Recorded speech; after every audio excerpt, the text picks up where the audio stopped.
Welcome to Teams Tuesday, a podcast about mastering the best about what other people have already figured out. Teams Tuesday focuses on insights and lessons that never expire. You will walk away from every episode with actionable insights that help you get better results and be more productive.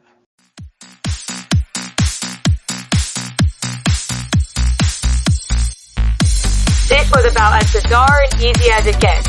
The client just couldn't make up their mind. I feel like we had top. Went from a project of 20 weeks to just 2. The DevOps was a cultural shift. This is Teams Tuesday with your host, Peter Ward. Welcome to Teams Tuesday. I'm the host, Peter Ward from New York, and we have a fabulous guest, Sheena Chang. How are you doing? I'm good. How are you? Good. I believe you're in Toronto. Is that right? Yep, I'm in Toronto. So. Okay. So here we are in New York. There's a little bit of a heat wave going on. What's the weather like where you are? Same here. We have a little bit of a heat wave. So I guess with the humidex, it's like over 100 degrees here. So doing our best to keeping it cool before the winter comes. Okay, so when it comes to winter, okay, how cold does it really get? Oh my gosh. I don't know what it would be in Fahrenheit, but it can get pretty cold in Celsius. So sometimes minus 30 with the wind chill Celsius. So I wouldn't know what the Fahrenheit equivalent would be. It's cold. Right. Okay. Well, I know in New York it does get pretty cold, pretty icy on that. And I perish to think what it's like north of the border as well.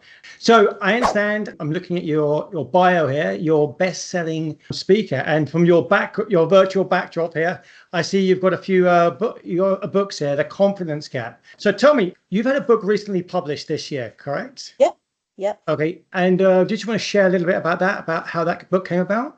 Yeah, so it's right here. This is my second book with Wiley. It's called Bridging the Confidence Gap, How Empowered Women Change the World.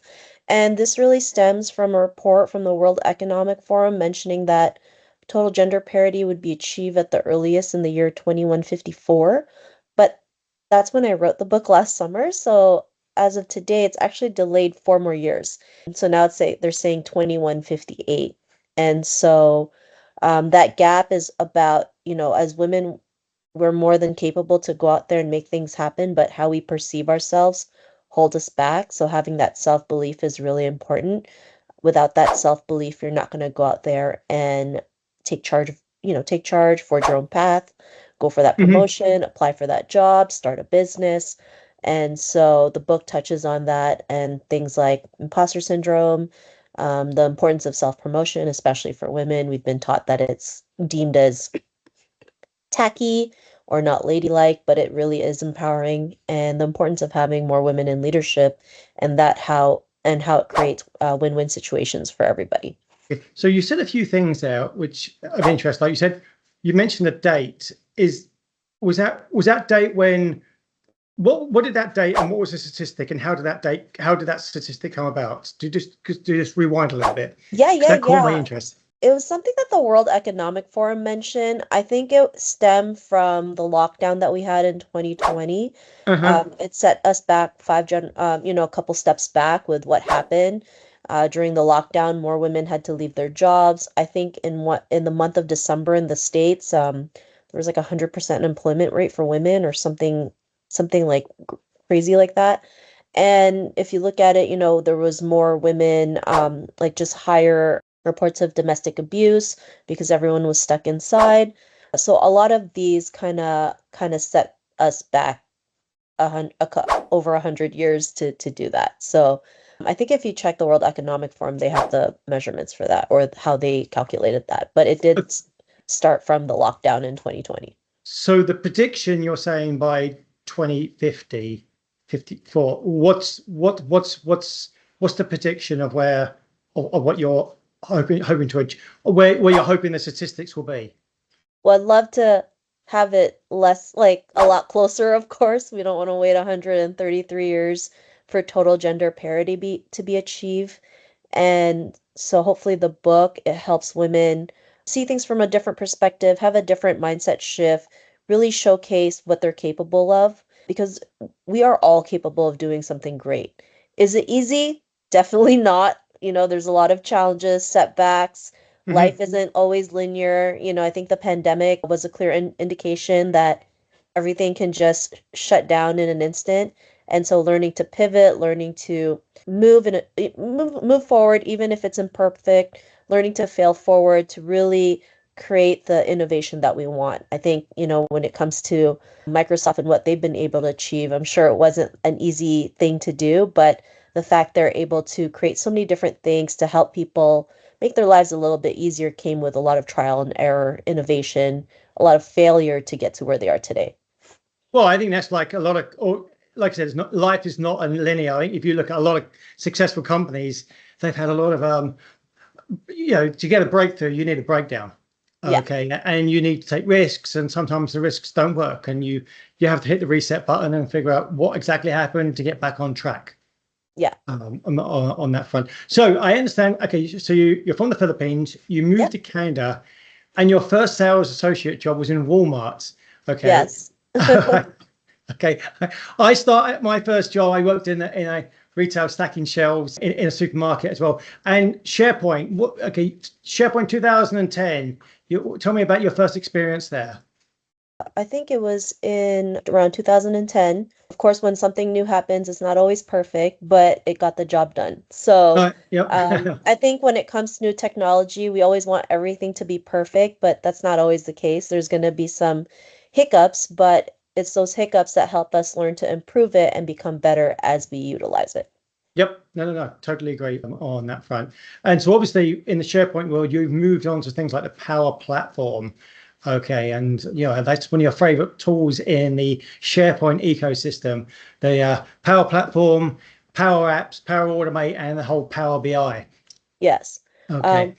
Yeah. Are you going to say something now? I don't know. Oh no, I just like how it helps us make things a lot easier. I'm all about making life a little bit easier, especially when it comes to technology. So having the Power Platform really helps out. Right. Have you been using much Copilot and the Power Platform together? Not yet, but I will start utilizing it. I love, I know the rise of AI, there's lots of things happening, and I've been dabbling in a lot of different apps and utilizing it. So Copilot will be my next one. What are the other apps you're using? The AI apps you can use, what you're using? I do use ChatGPT. It is something that I use a lot. Also utilizing things like Google Voice, things like Grammarly. Those are some of the apps that I've used. Mm-hmm. Yeah, well, it's interesting. I always have the browser tab open with ChatGPT, Copilot, and Perplexity just to see and compare the answers. Yeah. Oh, and Claude too. Sometimes I use Claude. Yeah. No, I understand on that. Okay. Yeah. All right. So you got the books. Just talk about your demo. Okay. So with your demo, you're going to talk about Power Automate. What are the cool features you're going to show us in the demo? Oh, I don't. Oh, sorry. The demo that I have is actually just a presentation. I didn't get to. All right. Okay. My apologies. No. That's all right. Okay. All right. Jump into the presentation. Oh, very quickly on the books. I'm assuming you can buy all these on Amazon, can't you? Yes, they're available on Amazon, Barnes and Noble, and any other book retailers worldwide. So yeah. Okay. And for a quick self-publishing, are you doing any speaking, book signing, or anything? I do have a couple book signings here in Toronto. Okay. I did have a book signing event in LA a couple months back, but if there's anything on the horizon, I'll definitely let the team know. So yeah. Let us know. We'll push it across our social media on that front. All right. Okay. So over to you then. Yeah. So, hey, everyone. Hope you guys are having a fantastic day on this hot Tuesday. Like I mentioned, it's also very hot here in Toronto. So everyone's doing their best to keep it cool. And then today's presentation will be Confidence Factor, Empowering Women in Tech to Lead with Microsoft 365. This is actually something that I also presented here in Toronto. That we had a Microsoft 365 community here, was able to check out the offices in the Microsoft office in Toronto. It's very beautiful. It overlooks the whole city. You get to see the CN Tower, which is one of our landmarks in Toronto. So it was really cool to see that and just see the whole ecosystem, and got me even more excited of what Microsoft's able to create. So let me just share the screen, and I hope everyone's having a great time. Sorry, I'm trying to find the share screen mode. So here it is. Can everybody see my presentation? It's loading. Perfect. Awesome. So the Confidence factor in empowering women in tech to lead with Microsoft 365. So here's a little bit about me. Everything really started with my podcast where I've interviewed over 800 women on this topic of confidence. So I've been interviewing women for almost 10 years now, which is wild to say. I'm also a Wall Street Journal bestselling author and have written 2 books, so you've seen them on my screen. I've also been featured in Global News, Business Insider, and more. I've spoken for companies such as Meta, NASA, Live Nation, Nielsen, and more about the topic of confidence and leadership. And I'm a huge advocate for women in tech leadership. You know, when it comes to innovation, seeing things from a different perspective, showing different solutions to the current problems that we have. I think as women, it's so important to be in tech. I know there's still a huge gap. I talk a bit about that in my newest book, but the more we can have, the better, the more we can create new solutions. So in a world driven by innovation, the most powerful tool we can harness is confidence, especially in spaces where we've been traditionally underrepresented. So for me, representation is important, visibility is important, being able to show up is how we create history, break barriers, and be able to hopefully shave a couple or more years off the gender parity that the World Economic Forum mentioned. So why confidence matters in tech. Confidence as a leadership differentiator. Confidence helps professionals advocate for ideas, lead projects, and drive innovation. It's often the missing link between technical expertise and leadership recognition. In high stakes environment, those who speak up and take initiative are more likely to be seen as leaders. I know sometimes it's not easy to speak up, to share your ideas. I mean, I come from a culture where I've been told to never make any noise, stay in the background, do as you're told, but that doesn't help us. When we speak up, show up, that's how we can create the change. And it's not always easy. I totally get it. And it can get uncomfortable, but the more we practice it, the better we get at it. And this is why confidence matters. Real world impact. Confident tech professionals are more likely to propose and lead digital transformation initiatives, better at influencing cross-functional teams and stakeholders, more visible in meetings, decision making, and strategic decisions. So here's some data and insights that I was able to gather. So globally, women-led tech companies secured total funding of $29.6 billion in 2024, which is a drop of 11% compared to $33.1 billion raised in 2023, and a 21% compared to $37.5 billion raised in 2022. So that's a big drop, within the last two to 3 years. 75% of female executives across different sectors have experienced imposter syndrome in their careers. Confidence gaps often lead women not applying for roles unless they meet 100% of the qualifications. And that's from Hewlett Packard. When women founders generate more than twice as much revenue per dollar invested than their male counterparts. And this is according to the Boston Consulting Group. Nearly 100% of women cite confidence as the biggest barrier to entering tech. So if to the ladies out there, if this is something that you've also been dealing with, if confidence is a barrier, feel free to share it in the chat. Even the men, I know sometimes confidence is something that men also deal with, so feel free to share that.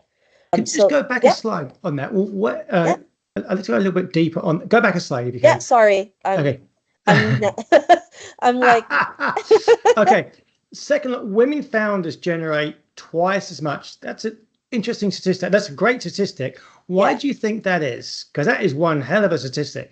Well of a plus. Yeah, I think as women, we know we love to help people out. We're natural born caretakers. We are great at selling something that we're passionate about, right? Like just as women, we're great at referring things, right? Like if there's a lipstick that we love, we're going to share it to every single person as much as possible, right? And then also as women, we've always wanted to create something that fills a need, that fills a gap, right? I think most women start their venture or tech career or tech business because there was a problem that they wanted, that they were dealing it and wanted to solve it and realize other people are dealing with it. So for me, like starting everything that I've done, it really started with my own issues of confidence, not feeling good enough, not having representation, not being able to see anybody in the media that looked like me. So it started with myself. I started with the podcast, being able to write books, now being able to speak on stages to help people realize their own capabilities. So if every woman I've spoken to, it really came from a need that they wanted to solve for themselves and then realize other people needed it in the process. Cool. Okay. Yeah. Awesome. Just yeah. Here's some challenges women face in tech. Imposter syndrome. We all go through that, feeling not good enough. There's someone better out there, or we feel like a fraud because we don't know every single thing that we're supposed to. And I realize we don't have to know everything, right? We can figure it out as we go. This is what most tech leaders do when they start something new, when they start their venture or their business or their career. They figure it out as we go. Becoming innovative doesn't always have to mean you have to know everything. It's knowing you can figure it out as you go. Lack of representation in leadership roles, it's women, we do have less women in leadership. And that also can hurt us, right? Sometimes we need to see somebody that looks like us or someone that we can relate to show us what's possible. That's what it was for me growing up in Toronto. I never saw anybody in the media that looked like me. So it was really hard for me personally to see myself beyond what I saw in the media. Navigating a male dominated industry. I know tech is still a heavily male dominated industry, but just because it is heavily it's a male dominated industry doesn't mean we can't go out there and take up space, speak up, create different solutions. Balancing competence with confidence, right? We know we're competent, but sometimes we don't feel like we're confident enough to go out there and do it. And so this is where the gap comes in. Having that belief you can make it happen, even if it's not always easy. You're going to fumble, you're going to make mistakes, it's not going to be perfect, but you can make it happen. So here's some of the challenges that women face in tech. Are the trends going in the right direction? Pardon? Are the trends going in the right direction? Well, based on the last stat, they mentioned that funding for women has gone down in the past 2 years. So now we have to start figuring out how can we bring those numbers up. I'm going to go back, like in the first one, women-led companies mentioned there was a total funding of 29.6 billion. We think, oh, wow, that's a lot. But compared to 2023, there was an 11% drop, which is 33 billion, a little over 33 billion. And then in 2022, it was a 21% drop. So definitely things need to change. We have to figure out how can we increase those numbers instead of decreasing it. Got it. Reframing the narrative. Sometimes it all takes a different way of thinking things, a shift. So how you see yourself matters, especially as women. We feel like we're not good enough, we're not worthy enough, when we are more than worthy to go out there and create a difference, create new innovation, create different, solve different problems. So how you see yourself really matters. It's important to see every situation as a blessing or a lesson. This was something that I had to learn on my own. When something bad happens, I was always like, why did this happen to me? Why couldn't it happen to somebody else? And now I've pre-framed it to tell myself, okay, this had to happen because I have to learn something from it. This had to happen because there's something else that's tied to it. So at that moment, we think, why is this happening to us? And then as time go by, when you look back, you realize that had to happen for a reason, right? Sometimes we go through unfortunate incidents, each and every one of us has, and we might not understand it at that moment, but the more we keep moving forward and realize that it was just all part of the process. Working through your trauma. Oh, sorry, go ahead. No. Oh, yeah. It's everything's a lesson. Yeah. Work through your traumas, right? My first book is called The Tao of Self-Confidence, How a Guide to Moving Beyond Trauma and Awakening the Leader Within. And trauma is something that plays a huge role in our lives that we don't talk about, right? Sometimes we're not even aware of the traumas we go through. Sometimes we don't realize we're not only carrying our own traumas, but the traumas of our parents, grandparents, and so on. They say it goes down as deep as 4 generations. And this is really important because I had a lot of people asking me how to build confidence. And instead of asking that question, it's really learning to get to the root cause. What is really stopping you from moving forward? What is a trauma in your life that's really stopping you? Like for me, being in the Philippines, this is something that I normally share with a lot of people, but I failed kindergarten for coloring outside the lines of a photo. So can you imagine at 5 years old failing kindergarten because I couldn't color a photo within the lines? And because of that, I failed kindergarten. I had to move to another school and redo kindergarten all over again. And because of that moment in my lifetime, from like the age of 5 to like 35, I always felt like everything I touched I've just figured I was an instant failure. So I never even just wanted to do anything because I just thought I was going to fail at it anyway. And it wasn't until I went to a personal development seminar where I realized, you know what, I'm not a failure. I was just meant to do something different. I was just meant to color outside the lines. And this is, yeah, go ahead. Well, this is like where, as a child, you have these vivid memories where, Yeah. like, well, obviously, like for example, your childhood friends. Say you've known a childhood friend for 3 years. That might be 50% of your life, which is why it's a deeper, richer experience Yeah. rather than meeting someone when you're in your 40s. Yeah. Okay, so those vivid memories, which is why children quite often like Christmas because it's a very happy time. Okay, but obviously little things like which can be blown out of proportion. As a child, it means the sky's falling in. Okay, but it is something that sticks in their memory. But you said something about 4 generations. What, can you just explain that a little bit more? Yeah, so I mean, intergenerational trauma is something we go through. Our parents, grandparents, great grandparents, they've gone through trauma of their own and weren't able to work through it. So it gets passed on to us, right? Especially, migrating to Canada from the Philippines, being an immigrant here, it wasn't always easy. We literally had to start from scratch. We went through a lot of things that most people didn't talk about back then, racism, mental health. And if we don't talk about that, it gets passed on to us. And so it's really important to talk to if they are willing to open up, talk to our parents, our grandparents, and figure out the stories that they went through so that we can realize like, oh, this is why I'm feeling this way because my grandmother went through that or my mom went through that. And it's all about healing through it so we don't let our traumas control us, but we can forge our path, change the narrative. So I have a whole book on that. That's a beginner's guide to kind of learn to work through that. Work on your personal development every single day, right? Kind of like working out. If you want to be healthy physically, you work out and you eat right. Same thing with our mindset. We have to feed ourselves with good stuff, right?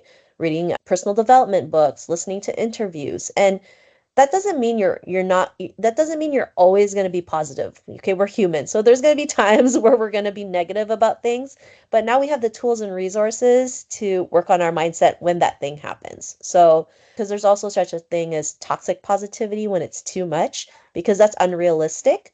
But being able to work through our personal development every single day gives us the tools and resources to keep moving forward. Yeah. Could you give me an example of positive toxicity? I think just knowing that we're like for me, when I was in my own personal development journey, I just always thought I had to be positive regardless of the situation. There was like negativity, like there was no negative situation. I always had to make sure everything was always positive. So I always showed up positive. I never said anything negative or anything bad. And I realized one day I just started crying out of nowhere because I had all these repressed negative feelings. I didn't have an outlet to let it out. And I realized that I don't always have to be positive because that's not relatable, right? We have to share the struggles we went through, the ups and downs, because that's part of life.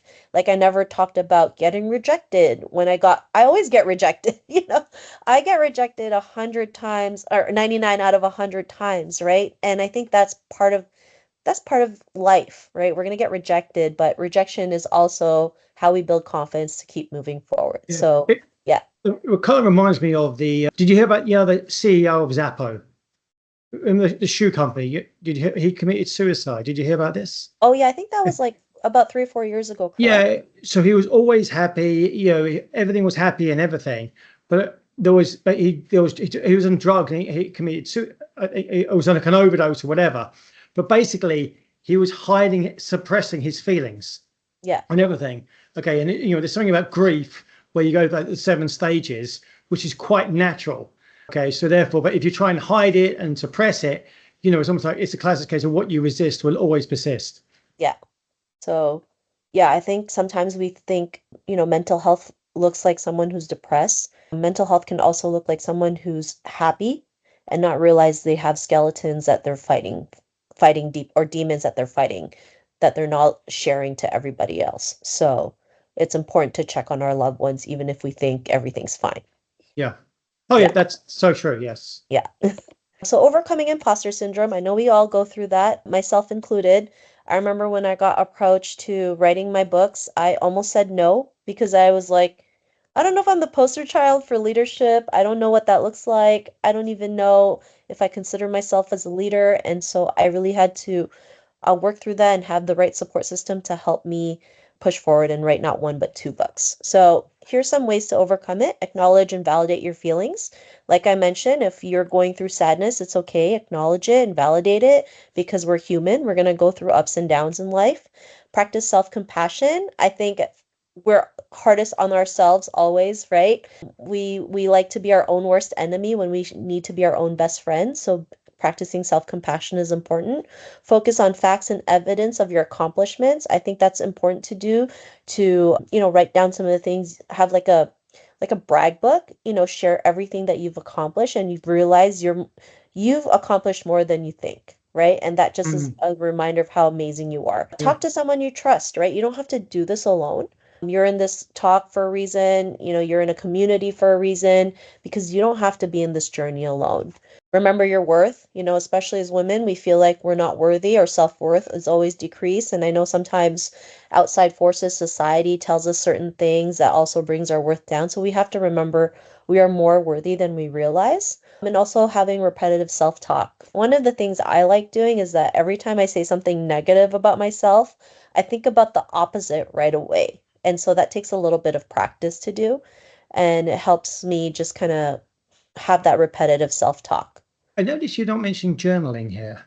Oh, journaling, yeah, I didn't get to add that, but journaling is also very good. I do some journaling and I don't write a whole book. Sometimes it's just a whole paragraph. So Okay. There's yeah. also the whole grateful. Yeah, There's being grateful.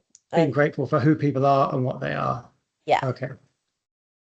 Here's some other confidence building strategies. Celebrate your micro wins. I think as people in general, we like to celebrate our wins when we hit something big, when really we should be celebrating every single moment of it. So I remember like back in the pandemic days, I still had an old laptop. So when I did like Zoom presentations, I still had to buy green screens to have the virtual background. And I remember when I was trying to set it up, the virtual background actually went on my t-shirt instead of the green screen. So of course I was like, oh my God, this is going to be a hot mess. But then I don't know what I did. I was able to figure it out and I was so happy. I felt like I won the lottery. And so for me, celebrating every single win is important. That also helps us build confidence and also attracts the blessings that we want. Face your Right. fears. I know it's not always easy to face your fears. It can feel like the biggest thing you've ever accomplished, but it's important to face them, right? Being fearless is not about being afraid. Being fearless is about being afraid and doing it anyway. Bono still gets scared before he goes up on stage, but he utilizes that fear to give the best performance ever. I still go through fears as well. Every time I have to do a talk, I start getting anxiety. I start thinking, is this going to go well? Am I going to fail forward? I mean, I have all these crazy thoughts in my head, but I realize that if I don't do it, then nothing happens. So I face it. And it also is an indication that I just want to give the best presentation ever. Also, it's an indication that this is important. You're aware of it. Yeah. I'm preparing for it. I'm ready to go. Yeah. The 51% rule. So this is something I learned a couple years back. In order to have confidence, you just need a little bit more than a little bit less, and you can start building up on it. I used to think you need 100% to be confident, but just 51%, just a little bit more than a little bit less, and you can build on top of that. Ready, fire, aim. This is what I love sharing with other people. The ready, fire, aim strategy is to start before you're ready, take action, and course correct as you go. Because if we do ready, aim, fire, we just keep aiming and we don't end up firing. So this is why I like saying ready, fire, aim. Become a go-getter. Sometimes you've got to make the first move out there, right? You want to be a speaker, reach out to event planners. You want to get funding for your company, you got to go out there and knock on doors, right? It's not always easy, but imagine what you can accomplish when you just become a go-getter. Being okay to ask and receive help. This is something that I had to deal with a lot in my culture. We don't talk about this. We're told not to ask for help. It's seen as a handout or a weakness. but being okay to ask and receive help really helps us build our confidence. Fail forward. So like I mentioned, I failed kindergarten, right? But failure is part of innovation, right? Failing forward. And this is something that I've spoken to a lot of tech founders and people in the tech industry. One of the reasons they were able to be successful is because they learned to embrace failure. So I've spoken to people who said they've gone bankrupt 3 times and now they own a yacht. So failure is not bad. Failure is good. It helps us build confidence. It helps us build strength and resilience. Practice your craft, right? You can't, practice helps you build confidence. I remember when I had to create my first speech, it was a 10-minute speech that I had to memorize. I practiced in the mirror for a whole week to deliver that 10-minute speech. Some of the, like, if you see performers, they're good at what they do is because they practice like there's no tomorrow. Like if you look at K-pop groups, before they even debut, they practice for like 2-3 years before they even put themselves out there. And that's why they're able to, have really great choreography, like basically insane choreography because Well, that's they a practice. 10,000 hour rule, isn't it? Yeah, the 10,000 hour rule for sure. So I hope some of these building strategies, confidence building strategies will work for you. So here's how Microsoft 365 empowers women in tech to lead with confidence. So amplify your voice with Microsoft Teams. Now we're all in Teams, right? You can lead virtual meetings and share ideas constantly. You can use live reactions, polls, and chat to engage with teams. You can elevate your visibility with features like spotlighting during presentations. Microsoft Teams is such a great app to use for all those things. Drive innovation with Power Platform. Build no-code, low-code apps and workflows to solve business challenges. I like that. I remember I took a coding class back in like the year 2000 when like coding was a big thing. I will never do that ever again. It was a lot of work. So having the no code, low code is a lot easier for me. It's better. I save a lot of time and I'm be able to create something meaningful. Demonstrate initiative and leadership by automating processes and improving efficiency. And empowerment through creation, turning ideas into real impact. That's how you can utilize the Power Platform. It's called a Power Platform for a reason, right? We want to turn our ideas into real life solutions that creates a big impact, a positive impact in the world. Number 3, showcase thought leadership via SharePoint and Viva. Create and manage knowledge hubs, team portals, and project sites. Use Viva connections and engage to communicate vision and values across your organization. Share insights and wins, reinforcing your credibility. Next is foster collaboration and mentorship. Use Planner, Loop, OpenNote to lead cross-functional initiatives. Encourage mentoring circles or ERGs using Yammer and Viva Engage. Build your reputation as a connector and collaborator. Microsoft 365 isn't just a productivity suite, it's a platform for visibility, innovation, and confident leadership. Number 5, visibility in the Microsoft 365 community, sharing knowledge, blogs, speaking, LinkedIn, building thought leadership, getting involved in the M365 user groups and events. There's tons of events out there worldwide, online, offline. I know they also have their annual conference that usually happens in Vegas. Learn to network with others in the community. And like I mentioned, it's not just a productivity suite, it's a platform for visibility, innovation, and confident leadership. So in conclusion, take small actionable daily steps, create a self-confidence toolkit, and be okay to make the first move. And if you'd like to connect with me, here's my barcode where you can connect with me to check out my website, connect with me on different social media platforms, and also you can purchase my books through there as well. So which business books do you typically read? This question came in. What business books do you typically read? Or have you read recently? It's been a while since I've read a business book. I do love reading self-help books, so Psycho-Cybernetics, How to Win Friends and Influence Others, like the classics. Very important.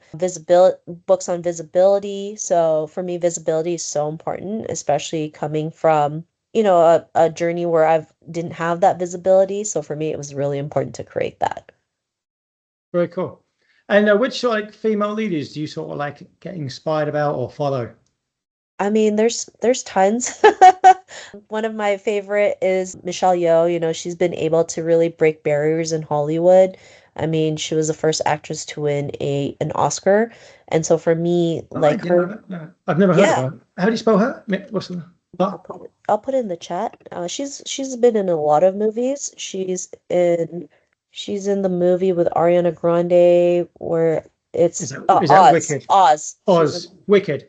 yeah, Wicked. So she plays the wizard who teaches Glenda how to utilize her powers. All right, very cool. I always think the person who really stepped into the line was Michelle Obama, actually, in terms of her books and her podcasts. Yeah. Because obviously, okay, she was married to Obama, Barack. Okay, but and there's obviously a spotlight on her, and then she really stepped into that role very well, actually, I thought. Yeah, no, she has, and I remember watching her Netflix documentary on one of her shows about like her book tour shows in LA, and it was moderated by Oprah, and just being able to see that, it just expands my horizons of like what I can really do and what is possible to have like a sold out show on a Tuesday night in Los Angeles. And LA traffic sucks, right? Like it can get pretty traffic even though they have like 6 lanes on each side. But to see that, it's just like, oh wow, like Michelle Obama paved the way or opened the doors to realize like we can have that as well. When you say we, what do you mean? Oh, Have women, what? just women, and Can have like what? we can create the same thing she's done, right? We can like have book shows, we can be spotlighted as well and just create a big difference in the world. Well, actually, another one you mentioned, Oprah. She was very like I was going to say a larger than life personality, but I know she's sort of like I think she was Weight Watchers, but she was the first newsreader, and that daytime show, like if an author got mentioned on her show, it'll be a bestseller.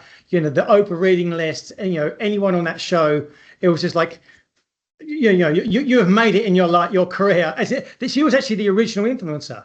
Actually, Yeah. That's what it was. And that show in the 80s and the 90s, it really was sort of like the Oprah effect, where she could cross into so many sections of the community on that. She's another one actually who I thought did a tremendous job in breaking barriers and just showing what's possible as well. Yeah, for sure. I mean, she started as a newscaster, got fired, started her own media I empire. didn't realize she got fired. Did she get fired? I didn't know that. Yeah, Yes. I think she did. I share her story in the book as well, just talking Right. about how failures led to their success. Mhm. Because, in school, we've been taught that failure is something bad when failure is something that's good and it's something that we need to embrace. It's just part of the process, especially in tech. In tech, right? Like we're gonna have a lot of we're gonna go through probably more failures than success. And so we need to see failure as a stepping stone, getting closer to the problems that we're trying to solve. And when we can see it from that perspective, it's just going to help us move forward and really create the innovation that the world is seeking right now. So, and also with Oprah, she did struggle with her weight, and she was very open about that, very saying that this is and took action on this. So she was sort of like wasn't sort of like a young, sort of skinny person. She was like, this is who I am. Yeah. Okay, and I'm not going to get stopped in that conversation. Yeah. So this is why having more role models, more women in leadership by any industry is important. This is how we can create more leaders, bring that years down for gender parity to be achieved. And it's just a win-win situation for everybody, right? If we have more money for our country, our GDP goes up, we have more money to create better infrastructures and things like that. So this is why it's important to have more women in leadership. No, I think everyone agrees with that wholeheartedly. Okay, we're almost up on the hour. Where can people find you? Yeah. Do you want to put your Let me I can stick I can type in the chat. I can put it in. I have been looking. Okay. There Awesome. you go. That's where the book is. Yeah, they can here, I'll do another one. So they can check me out here. It has all my links, my social media where they can get the books, my website, a couple things that I'm doing as well. And I think as women, it's important to embrace tech, right? Especially with the rise of AI. There's a huge gap now between men and women utilizing AI, and that's going to bite us back if we don't utilize AI. So this is why it's important as well to start embracing it. It's here to stay. It's going to be ever evolving, and it's important to embrace it as well. Yeah, if anybody else have any other questions, we do have a couple minutes left. Here is a question. How do you keep up with the ever-evolving technology landscape? Do you feel you're left behind if you don't engage enough in technology daily? I think, we're never going to get to keep up. I think every day there's always something new. I think it's just taking small actionable daily steps to learn something new. I mean, especially AI. AI is it's new, it's big. There's always something new that we can't keep up with. And I think just being able to learn something new every single day about it will help us. So yeah, I don't feel like I'm getting left behind. I feel like everything happens for a reason.